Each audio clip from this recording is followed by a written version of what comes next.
Hello guys, my name is Mark and we are back here with another video, another bright day. And our discussion today, we are going to discuss a new topic. And the topic that we are going now to discuss today is about what is the right time for the youth to leave their homes, their parents' homes or their guardians' homes. That is today's topic. And today I have a new guest, friend, and you are going to go through all the way. Welcome, my friend. He's a very good friend of mine. We're going to discuss so much about it. At least we are going to highlight much more about this issue, so that at least people are going to learn about it and even to be educated much more. Welcome, my friend. Here is called Dantes. Karibu sana kwa show. Asante sana. Tuchape show maneno. Naona YouTube yako inasonga. Inasonga. And guys, thank you so much for subscribing. Continue subscribing, share, like, comment, and welcome everybody to this show. Karibu sana Dantes. Asante sana, nimefurahi kuwa hapa. Yeah, welcome. Sasa leo tunataka kuongea maneno ya youths. What is the right time for the youths to leave their guardians' places or their homes? What is the actual right time for them to leave? Tuongee maneno. Kwa swali juu naitwa Dantos. And nikiintroduce tu kidogo tu. Naitwa Dantos, I'm a journalist by profession, but nafanya sport sana. But pia niko na relationship talk in one of the local TV station. Ndio work to kidogo ni mnanifiti sana, but tutaiongelea in deep. Yeah. Na ndakupatia both side of the coins. Yeah. Na justaki kuongelea pande moja niseme ati unafaa kuwa mpata job ama unafaa kuwa before upate job. Before upate job. Yep. And for me, kivyangu mimi really shift from my parents' house when I was, how many years? If I can remember very well, ilikuwa about 23, 24 years. Yes. But really move out, nikaenda kuishi peke yangu, nikaenda kuishi na bro, kuza kuishi peke yake. Then after hapo, some years bro akamokoa, then shift sasa peke yangu. Unapata. But the right time ya say kushift.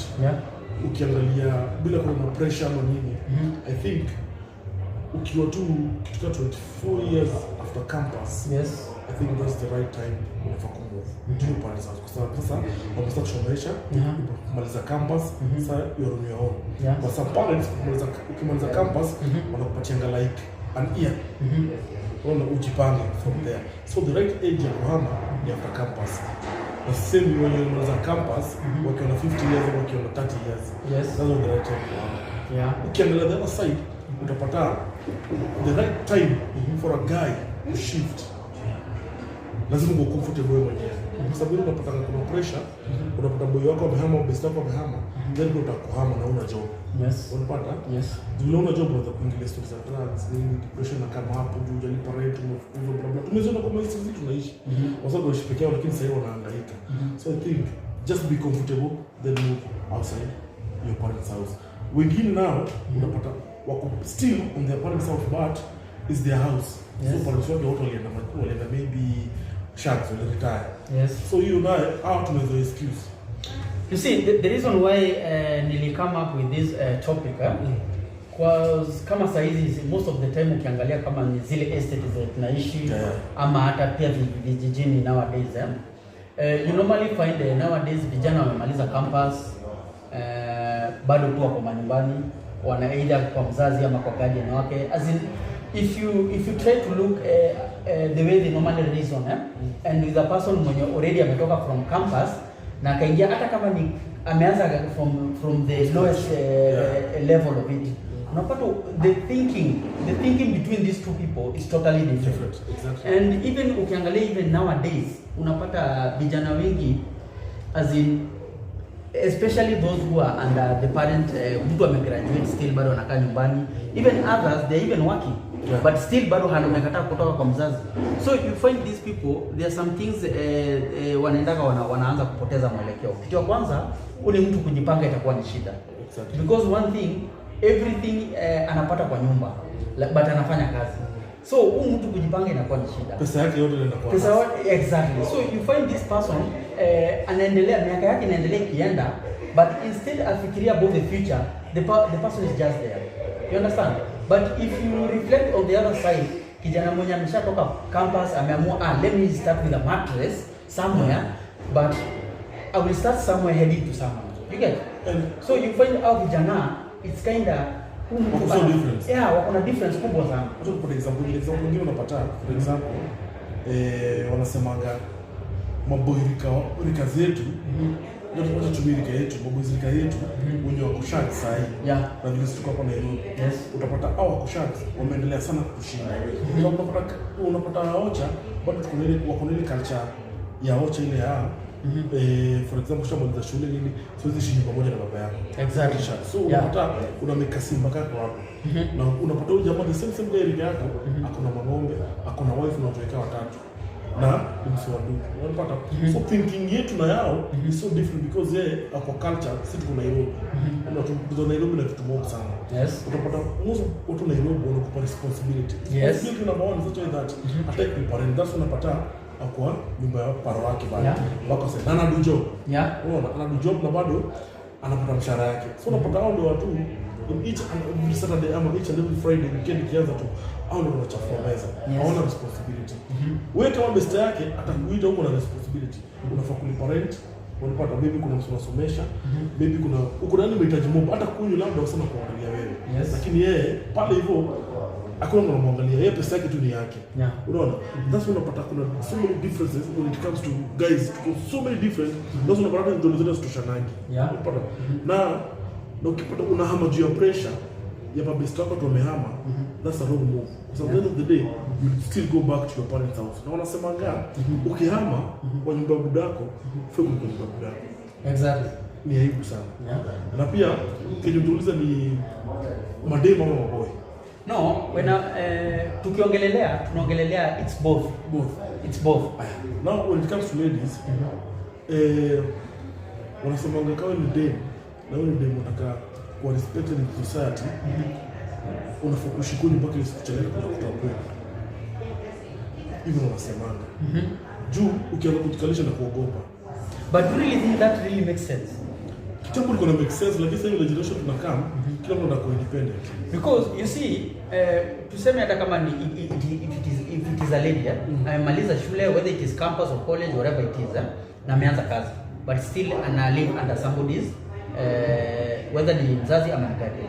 But unapata mtu when it will reach to a point whereby anaweza settle down with somebody, itakuwa there will be a problem. Because mtu ni mtu mwenye amekuwa aki-earn money for her own. Yes. You get? But when it reaches to a point ati kwamba sasa umeenda ukamuoa and then sasa mmekuja mkakaa pamoja, you find out the responsibility nowadays you have to share.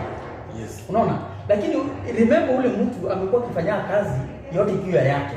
But when it reaches now to a point amekuwa married and then unamwambia sasa tuweka kwa meza tufanye 1 2 3, it becomes a problem. Unajua madem ni watu different. Na I think my feminist wakiona hiki tunaweza kuingilia, but madem ni different. Madem ni mtu, for example, as men, most of the time are intimidated na dem ako independent. Yes. Why? Because dem utamleta kwa nyumba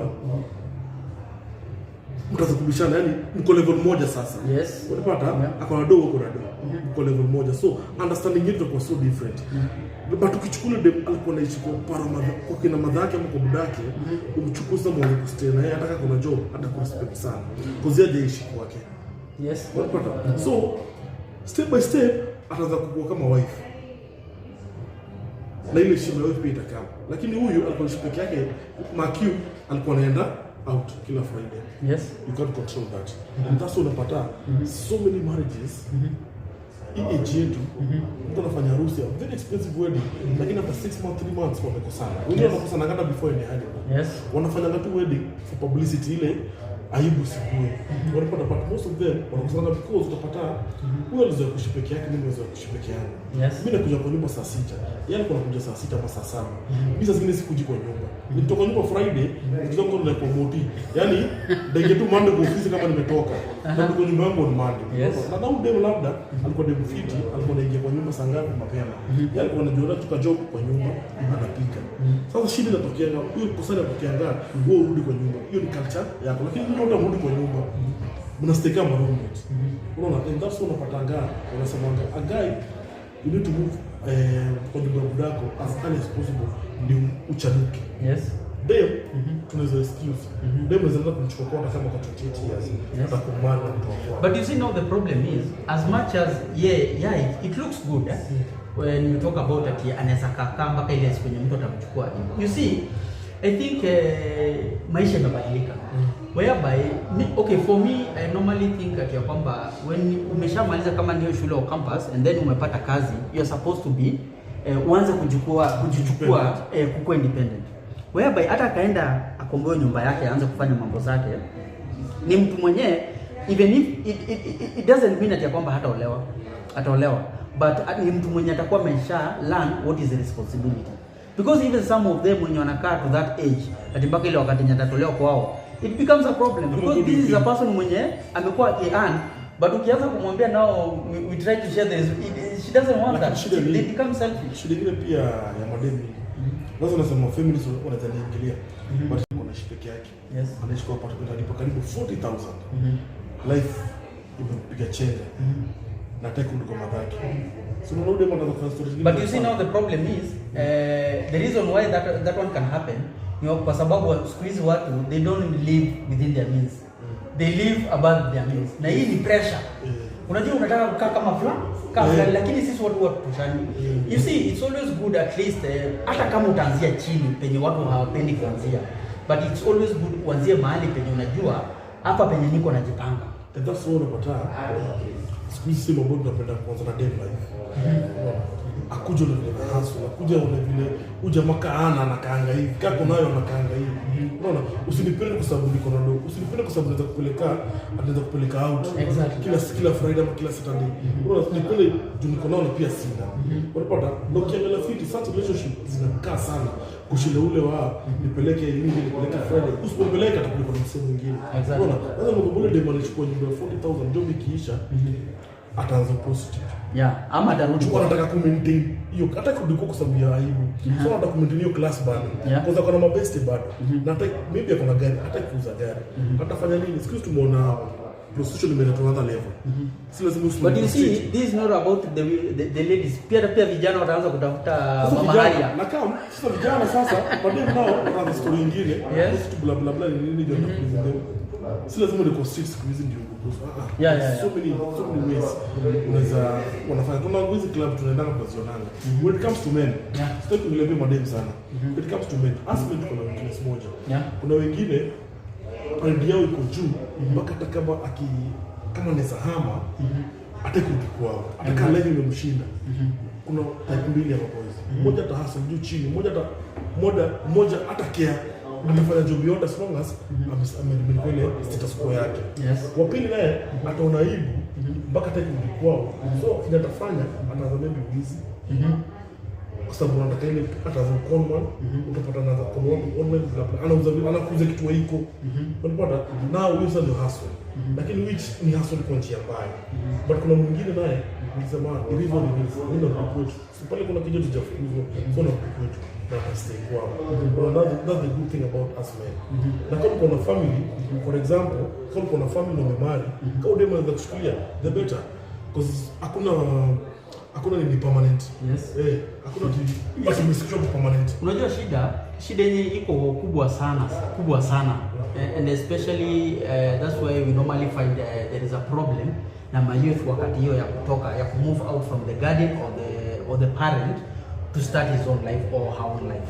The problem comes whereby you find even those guardians and the parents, you see there is an age ukishafika they're supposed wanaanza kucoach whereby unajua by the way umeanza kuwa mtu mzima. And penye itafika sasa unajua kama ni kumaliza kitenyo unafanya unastahili sasa uanze kufikiria uende utafute mahali pako kasafuria kamoja, anza mahali, you get start from somewhere. As in don't feel ashamed to start from somewhere, because at the end of the day hata pia mimi mwenyewe nilianza mahali. So I think even our parents and our guardians pia wamefeel whereby wanatuangalia tu tukigrow, wanatuangalia tu we are growing. So it reaches to a point whereby mtu hana hiyo mentality ya kufikiria ya kwamba I'm supposed to start my own family. Ndio unapata hata pia wao kuna ile akili ya kwamba hata nikianza kazi wacha kwanza nipate pesa mingi ndio nikianza maisha yangu nianze mara moja. In practically, it makes sense. Unaona parents walikuwa very different. Utapata kuna parent atakupeleka campus umalize shule activation uanze kwa job. Yes. Na sasa ile tuko kupata job ni is very hard. So utakuwa rakisha. Yes. But kuna behavior zingine hiyo zamani utakubali ufanye kwa nyumba yake. But you might end up upate mtu anafanya kwa sababu unajua mtu hajakuzwa ile kiakili ya kuambia kwamba that's what unapata watu wako wanakuwa mhash kwa sababu huwezi fanya vitu vingine kwa nyumba yako. Na nani amefail hapa sasa? Mtu amefail hapa ni sio ni parents, sio ni okay, so hauna job. No, for me it is the parent.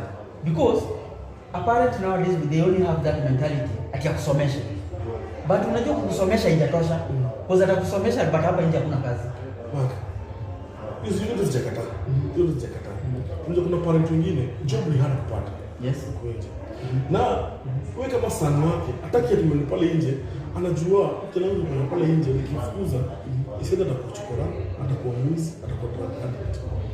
Kuna so many wachukua wengi hapa nje. Ukiangalia ndio story yao very different. Utapata walifukuzwa kwao ama walipokojwa ndio pressure. Unapata so kuna parents wengine ni wafiti ile such a way that wao kuna job lakini unashikwa. Atakwambia ni aje kijana imefika saa pia utafuta nyumba yako. Si kuna job kila kitu. You need to move out. Unakupatia only 1 year kutoka hapo. So utatoka hiyo comfortable utatoka. Utashika clutch. Lakini kuna wengine wanataka kubia vibaya. For example, utaanza kuja na madem kwa keja ama unakuwa club usiku. Saa 7 usiku utakamdako kama madhako akufungulia mlango. Hizo ni tabia zile maparoo watu tolerate. Exactly. Unaona? But you see, as much as they don't tolerate those kind of behaviors, okay, for me, by the way, umesema a very good thing, whereby now wazazi wazuri wenye wanakuambia sasa, I think you need to look for a place. But you see, as much as anakuambia that you need to look for a place, I think this is a preparation yenye inastahili kuwa imeanza back way. Whereby tuseme hata kama ni college umejoin, mzazi anastahili kuanza kuwa naongea, kuwa napata wakati wa kuongea na wewe, anza kuprepare as early as possible. Whereby by the time unakuja unamaliza course yako, you get, itafika nao umeanza kazi mwaka moja. No, by the time anakuambia sasa utafute nyumba. Unajua ni kitu yenye alikuwa ameshakwambia kitambo. Exactly. So your mind has always been prepared whereby itabidi ni move niende nianze nini maisha yangu. But you find those parents, yes they are good parents. Mwenye ndio amekusomesha, umepata kama ndio degree yako ama masters yako, but mzazi hajakufunza kwanza maisha yako. So you find that mtu hata unaweza pata hiyo time imefika na kwambia sasa you need to move out. But unapata huko mtu akimove out anaendelea tu kuwa useless huko. Na you think kuna parents anazaambia mtu wake move out na mtu wake ana job. You think kuna parents anafanya hiyo? No. You see, the problem is unapata kama telling your own whether is a boy or a girl to move out, ameshafikisha ile umri, ameshapata ID, you see, amemaliza college or whatever amefanya amemaliza, na okay hana kazi, but who said that ya kwamba lazima upate kazi mahali ati for you to get a place? You get, lazima upate kazi mahali. You see, no. Hakuna nyumba ya bure. No, sikatai, lakini there is always, hakuna food ya bure huko. No, but there is always somewhere whereby you can start. Yes. The problem is, unapata nowadays we have that kind of mentality. Tunastahili tuanze to a certain level. Bako chini kwa. And unajua hizi vitu they are not even practical. We are not supposed to start from somewhere. Tuko mtu mmoja baba. Society yetu ni mbaya sana. Society yetu ni kwa tunafanya vitu na pressure. Unapata tunafanya vitu because utapata maybe for example hii discussion tunahava hapa. Yes. Tunasema pia ile ya mahali ndio representer. Sasa si tusha make sasa tunakemea wenyewe hawaja make it. If iko hivyo. Unapata? Yes. Bigi nizaambia majamaa pale nje. Wewe uko 40 years, wewe uko 30 years, wewe uko 50 years. Yes. Na uko kwa budako na ungeipata job. Wewe ni kijana. Na una behaving vizuri. Stick wewe. Hapana. No, I disagree. Mark. Bila kweli. You see, yote ni pressure. Hapana. Boss, wacha nikwambie. Hii pressure mnapatia watu hapa nje. Hapana. Wacha kijana atoke nje. Wacha bro, au unakuja na tunyonga, au unakuja na kwa kila, au unakuja na kwa machokora. No, wacha nikwambie. Na ukishaanza kuibiwa unaanza kupiga kelele. Hata mzazi wao ndio wacha mtoto wake. Ukishaanza kuona chizi unaanza kusema sasa watu hao wako wapi? Na hiyo pressure ndio ilifukuza kwao. Dantes watu kijana atoke nje, alale siku 2 3, atafikia kwa wapi Mark? atalala nje hata kama ni kwa kibanda my friend. Watu wanalala nje. Sasa kuna majob sasa. Haina shida, but you can do something. Unasikia mimi? Unaweza kuzifukuza. Unaweza kuzifukuza wewe. My friend. Ama kuna jiweza mark mkombolee nyumba. Unaweza enda Githurai, uchukue nyanya, uende uze. Sasa good. Start from sio lazima ukacha afanye. Lakini mtu anaweza kupatia shika iende uze ndani. Kama sio kuingia na zangaje. Au kuingia na zangaje hapo. You see by the way for information. Sasa mkombolee jana wengi wanakuwa bora. Si support ati mtu akakuwa for long. Ajaribu kuwaso. But usimpige pressure. Ya pressure. Kwa pressure ndio hata watu hando huko nje. Mnaibia masimu kila siku tao. Kwa sababu boy anaishi nyumba kaa, mimi naishi nyumba kaa 15,000. Ana job. Unapata amejaribu kuwaso na mshindi. Si kila mtu mwaka anaweza kufanya biashara. Atakubarikiwa hiyo. Yes. Wewe kwanza do business mwingine hawezi. Mtu mwingine maybe yeye akifanya job na kuenda. Unapata?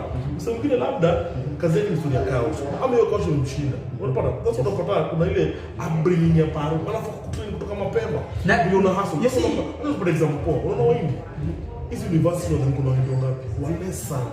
Sana kwa nini? Kwa sababu mwindi anaenda chuo. Amalize form 4.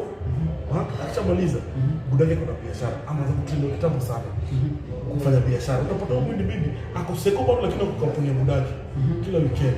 Unapata sasa unapata tuko na wengi less sana hapa Nairobi wenye university. But na tuko na wengi wengi sana hapa Nairobi wenye drive gari za Porsche manini na kila kitu. Who are very successful. Very successful. Na wenye sasa kama sio maskini wa chini tutafanya nini? It becomes a problem. Mwako unaishi kwenye mabati. So does it mean still the problem in a lie on our guardians and our parents? No. Solution ya kitu yote inaenda the government. Hapana. Wacha nikwambie kwa nini. Mark mimi nasema mbako. You see when you talk about government where do you live the mwindi mwenye unaongea kuhusu? Because hata pia mwindi ana live under the same government. Budaki successful. Budaki kuna business hapo inasaidia. Unauza maspare unauza manini. So anamtoa kutoka sasa unapata wingi maneno na kwa kitu place moja. Ni nani bani? But don't you really think hata pia wazazi wetu pia as we grow up wako supposed kuwa wanajua what you are best at? They're supposed to be, and that's why unapata kitu kama CBC audition. Let us see how it will work this CBC, but as much as this CBC inarudi, I think there is a role somebody somewhere wameanguka. But only know mazezi watu wasipatiwe pressure. Watu wasipatiwe pressure. Mimi nafikiri wanastahili wapigwe pressure kidogo. Piga mtu wako pressure, ukimwambia na kufungulia base bla bla bla. Hapo mwambie niaje, hapo anakupa nyumba, wewe wani ya kupanga. Na kama kuna parents kama hao. Na kama uko umetrain mtoto kuanza kuishi peke yake. Hey guys, if you are new here, remember to subscribe, comment, share and like. Thank you very much. Let's continue. So mwaka nilikuwa nakwambia. Hapo vijana wasipatiwe pressure. But pia lazima kupatiwe pressure in such a way that but mimi kwangu my own opinion. Tusipatie vijana pressure. Kwa sababu vijana ndio wanapatanga wanakuwa hizi ile ni show. Yaani kitu kama na pressure huwezi kuwa successful if you have pressure. You can't. But unajua pia kitu kingine nimekuwa nikiangalia even wewe unapata hata pia vijana wengi wenye wanakaa na wazazi na wanafanya kazi. Ukiangalia tabia zao na mienendo yao, but at the end of the day they always go back to their parents because hao watu unapata I really don't understand how they relate with their parents. Because unapata kijana kama ni mkeni ni mlevi na anaenda kwa nyumba ya mzazi, na mzazi hata afanye anything. Unapata kama huyu kijana ameingilia mambo ya miadarati. Anauza miadarati na yuko kwa mzazi. Unapata there's funny characters. Yaani even you wonder kwani huyu mzazi anafikiria namna gani? As in what kind of future wanaweza penda wazazi wao kwa na watoto wao kwa na wacha nikushow. Na hii ni ukweli. Sisi kama kuna msee hapo yeye atakuwa offended. I'm very sorry, but wacha niseme tu kweli. There is a difference of ule mtu amelelewa na both parents na ule mtu amelelewa na parent mmoja. Na ukilelewa na parent mmoja, kuna high chances percentage kama tuseme for example kama 60% ya watu hii kama ni boy ana growing up kwa street. Unaona? The same man. But ukiangalia mali kuna both parents, discipline are the same. Yes. Unapata. So unapata maboi wengi hapo kuchunguza huko nje. Wenye wanaambia mfano bado kukona na big. Wanaambia hata mtu kama stupidity, was stupid yani wanaambia kama fala. Au ni unapata kuna parent wenye hawako focus. Au ni unapata nini wako na mzazi mmoja. Ndio mzazi. Hata kujulia chuo au kwenda chuo. Hiyo basi pia anajiangalia. Yes. Unaona mimi na nyumba ya kulipa. Ana kitu kingine kufanya. Na nikisha chakula iko pale.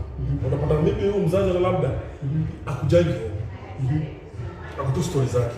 Unajua hapo ndo tuko. So na ukiangalia kwenye kuna both parent, kuna parent atakupatia pressure, kuna mwingine atakupatia pressure. Anarudia, mimi sitaki utapata mtu yako pressure. Na utayo fona. Atuona for example utapata parana kuambia, unaona nini mtu ananiambia na behaving vizuri. Unaona vile yako ni msafi. Unaona usiwahi kumpea kwa mtu yako na kisema. Na mtu wa msomi mwingine. Hapo ndo watu wengi wanakuwa na kuna pressure, na hapo depression inaingia sana. Unaona? Watu wengi wanakunywa, vijana wengi wanakunywa pombe kuingia. Wamekuwa most of them sikupenda kwao. Kitu story yao fiti, wakunywa pombe kwa fikirisa. But there is always somebody to blame. Parents. Ndio kublame. Parents wako hata I think kuna mali kwa Bible wanasema parents wanafaa ku bring up their children in God's way. Yes. Sitaki quote verse mbaya. Ni mazako wanakaa. But that is the reality. No, that's the reality. Unaona? So as parents, mimi naomba tu parents kama si maybe new parents kama sisi. Hii generation yetu kwanza ni baya sana. Leave alone your parents. Hii my youth hawa immediately okay. Hii ndio mbaya. Bako unapata sasa siku hizi so many single mothers. Yes. So many single fathers. Na hiyo ni shida. That's a very big problem. Na kitu tunafaa kuangalia. You see for me, sababu unaona kai for example watu wanazaliwa ECBC for example unapata wanafundishwa about nini ina make a family kwa family. Yes. There must be a father, there must be a mother, a sister, and brothers.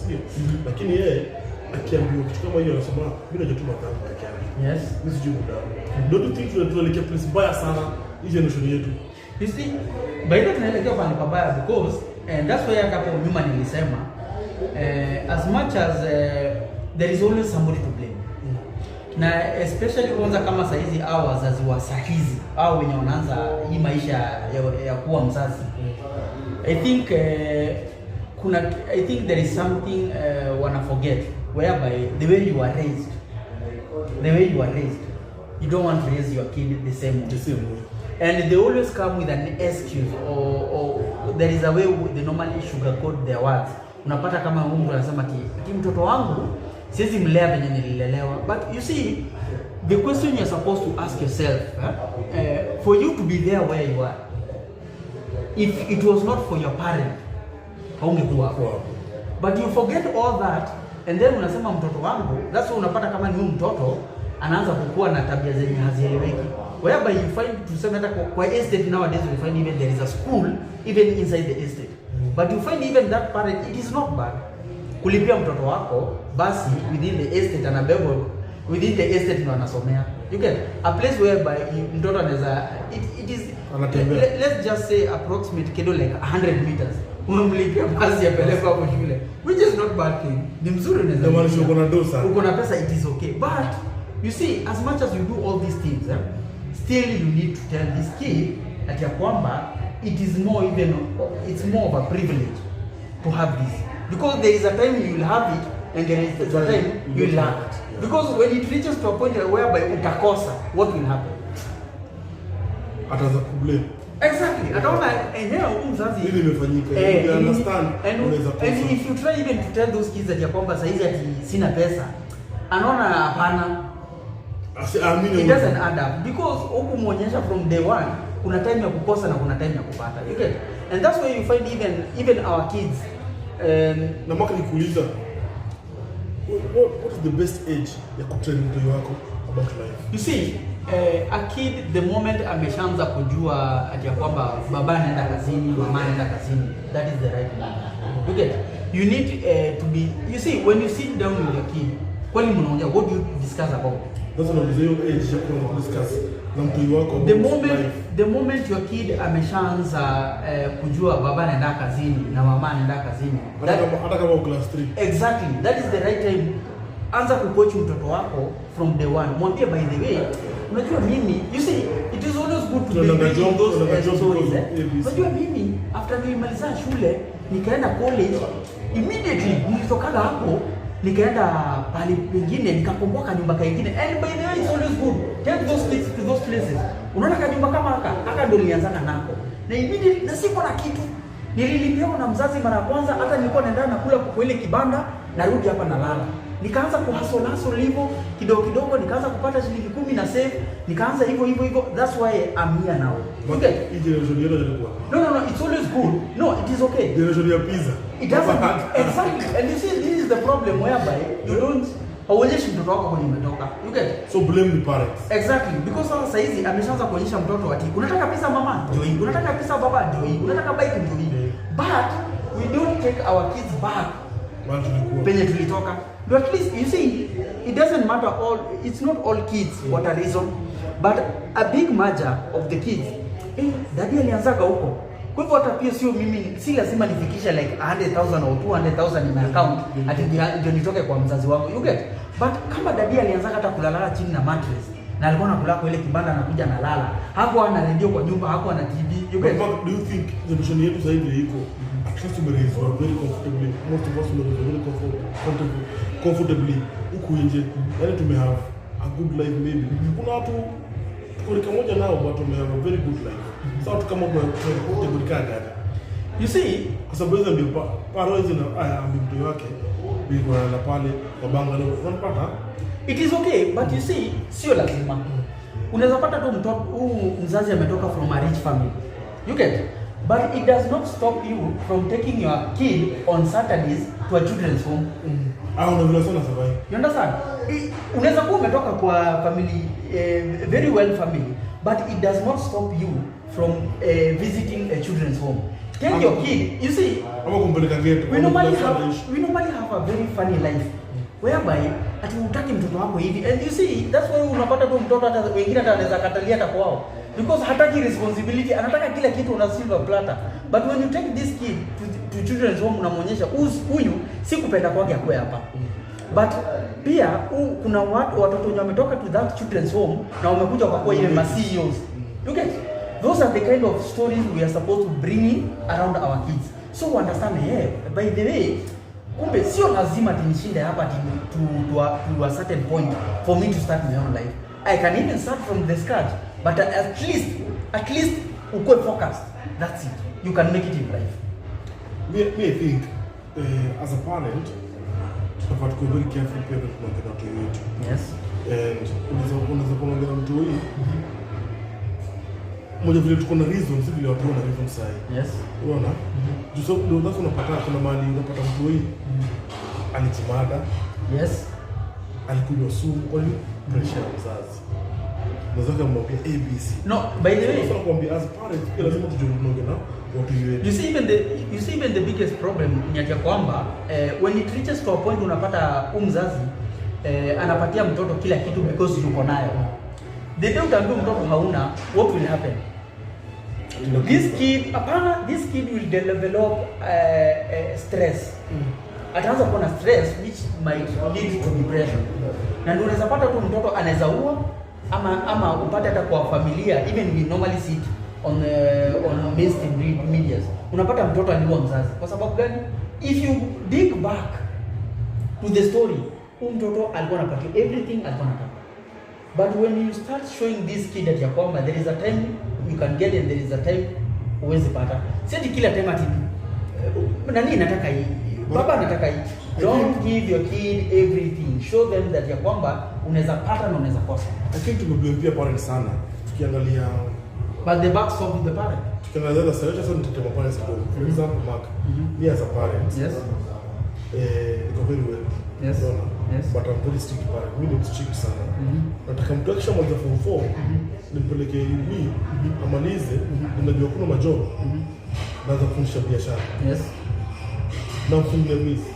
I manage biashara. Yes. Ikianguka atablame nani? Kwa pale tumefungulia biashara, unairani inaenda. Kila kitu bla bla bla. Wewe mwenyewe unaangusha. Hapo utablame parent. You see, no. You see, that's why I'm telling you, that is the kind of mentality you are supposed to twist a little. whereby usimwekee biashara. Train that person before umwekee biashara. Usiwekee mtoto biashara without training that person. You get? It's like ni kama sasa tuseme mtoto wako amekuwa alcoholic. You get? Usianze kumwambia ati hapana, fanya hivi, nastahili kukutoa hapa nikupeleke hapa ati ndio achane na pombe. Hujasaidia mtu. Take this kid to every stage. Train this kid before mwekee biashara. Train how business works. Muonyeshe biashara inakuwa na ups and downs. You get? So, mtoto tukimwekea biashara atakuwa akijua kwamba inaweza anguka na inaweza panda. Na pia na kwa nini yanguke? Check it back.